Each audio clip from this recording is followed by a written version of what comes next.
Eh bien bonjour, alors aujourd'hui nous sommes là pour parler du grand et tout puissant Mégatron.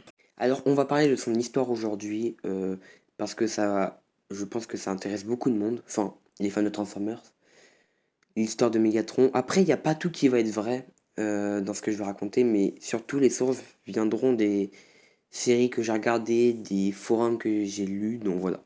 Donc ça se trouve il y aura des trucs faux, mais je pense quand même il y aura des trucs vrais, il y a un truc où je suis sûr que c'est vrai. Bref, commençons. Mégatron, dès son plus jeune âge, était une sorte de délinquant, enfin pas un dealer, mais plutôt un gars à qui il faut pas chercher les problèmes, quoi, parce qu'il peut vraiment te faire du mal. Tellement qu'il était méchant, on l'a mis durant toute son enfance dans des travaux d'intérêt généraux. Pendant toute son enfance, il va travailler dans une mine, enfin toute sa jeunesse, jusqu'à, je sais pas, mais pendant longtemps, il va travailler là-bas.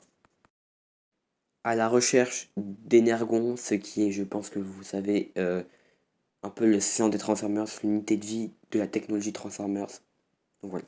Et à noter qu'à l'époque, il existait que les Autobots. Les Decepticons n'existaient plus. Parce que ça existait il y a des milliers d'années, enfin il y a des années avant Megatron, mais ça a été abandonné.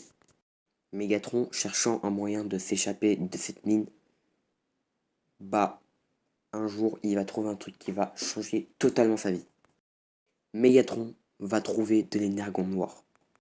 Mais un petit flacon, mais qui va asperger comme je, pour voir, comme il sait que ça peut le rendre beaucoup plus puissant et que c'est extrêmement rare. Du coup, il a aspergé pour rendre plus puissant pour pouvoir s'échapper. Après, pendant des années, Megatron va totalement se cacher un peu des forces de police, Autobots. Pour pouvoir se cacher, il a changé de nom, Megatronus, parce que son rêve c'était de devenir un Prime. Mais après, il devient un gladiateur pour pouvoir prouver qu'il est un Prime. En fait, il est devenu tellement sage, il a fait tellement genre d'être sage pour avoir le rang de Prime. Mais ensuite, combattre, c'est devenu sa passion, mais sa grande passion. Et tout le monde l'acclame, tout le monde l'aime bien, sous le nom toujours de Megatronus. Tout le monde l'aime bien, mais à un point, genre, que même les forces de police ne le reconnaissent plus. Et que tellement c'est devenu un roi de Cybertron, limite c'est lui qui domine Cybertron, il reprend l'académie, enfin plutôt la team, ce qu'on appelle les Decepticons. Et là il fait des sortes de recrutements.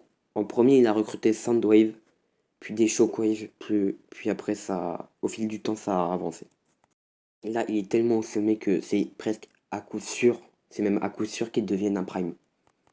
Pour lui là, il a tout réussi, il a tout gagné. C'est à coup sûr, pour lui il a tout gagné et du coup il a réussi son défi un peu. Mais un autre gars est là qu'il concurrence de très peu, même moins, mais qui est un peu un mini concurrent. Il s'appelle Orion Pax. Et à la sorte de cérémonie pour savoir qui sera le nouveau Prime, Megatronus n'a pas été choisi. Et c'est Orion Pax qui a été choisi. Megatron, fou de rage, soupçonne qu'il a triché. Et maintenant, il veut sa mort. Megatron était en sorte à la deuxième place, ils sont considérés comme des frères, c'est pour ça qu'ils disent mon frère, mais ils sont pas réellement frères. Du coup, là, il se range vraiment, mais là, complètement du côté des Decepticons. Il quitte les Autobots littéralement, et au passage tue Alpha Trion, et en recherche pour tuer Orion Pax, qui devient maintenant Optimus Prime. Et voilà comment a déclaré la guerre.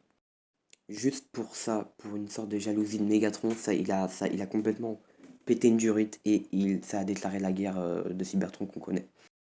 Et pendant la guerre, ça je suis pas sûr, mais je sais qu'il a fait un pacte avec Sentinelle. Je crois le pacte, c'était ils vont essayer de trouver une planète pour ramener Cybertron.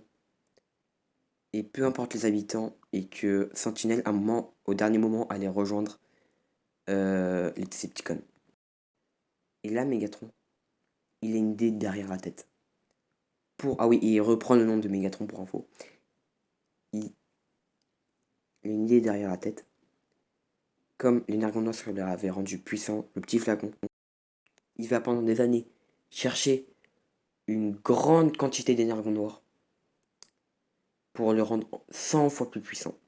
Et bien sûr, là, ça suit au jeu Transformers War for Cybertron. Et ça suit. Et le seul qui avait cet énergon, c'était Starscream. Mais après, je parlerai de son histoire dans une prochaine vidéo. Sur ce, j'espère que vous avez bien compris la vidéo. N'hésitez pas à envoyer des commentaires, à vous abonner et à envoyer des likes. Sur ce, je vous en fais pas plus. A plus pour de prochaines vidéos.